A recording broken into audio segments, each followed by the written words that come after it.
২৪-এর আন্দোলনের মধ্য দিয়ে সবাই একটা জায়গায় একত্রিত হয়েছে, সেটা হচ্ছে যে ফ্যাসিজম মুক্ত বাংলাদেশ চাই।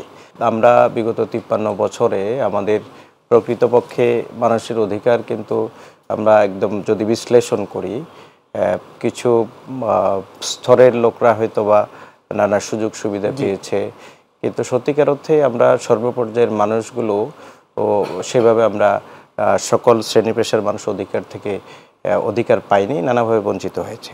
তো সেই জায়গা থেকে আসলে ২৪-এর জুলাইয়ের ৩৬শে জুলাইয়ের পরে মানুষের ভিতরে একটা প্রত্যাশা জেগেছে যে নিশ্চয়ই যেহেতু এখন শুধু পলিটিক্যালি আগে রাষ্ট্রকে মানে রাষ্ট্রের নতুন একটা চিন্তা দৃষ্টিভঙ্গি তৈরি করার সুযোগ ছিল, আগামী দিনে আমি নির্বাচনে যাব বা ওরা নির্বাচনে যাবে, এরকম একটি পেশি শক্তি বা অবস্থান তৈরি করার সুযোগ ছিল। কিন্তু ২৪-এর আন্দোলনের মধ্য দিয়ে সবাই একটা জায়গায় একত্রিত হয়েছে, সেটা হচ্ছে যে ফ্যাসিজম মুক্ত বাংলাদেশ চাই।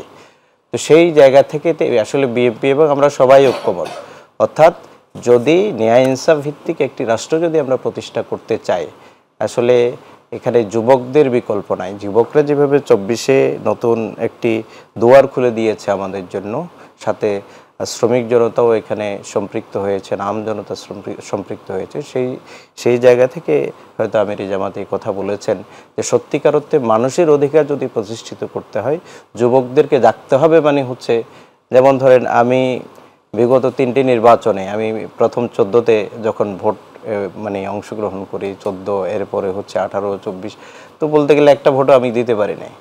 তো সেই জায়গায় আমি বলবো যে আমি তো এত অধিকারের কথা বলছি, আওয়ামী লীগও কিন্তু কম অধিকারের কথা বলে নাই, বলছে যে ভোটের অধিকার, ভাতের অধিকার, এই অধিকার সেই অধিকার আমরা প্রতিষ্ঠা করবো, আমরা দিতে পারি নাই।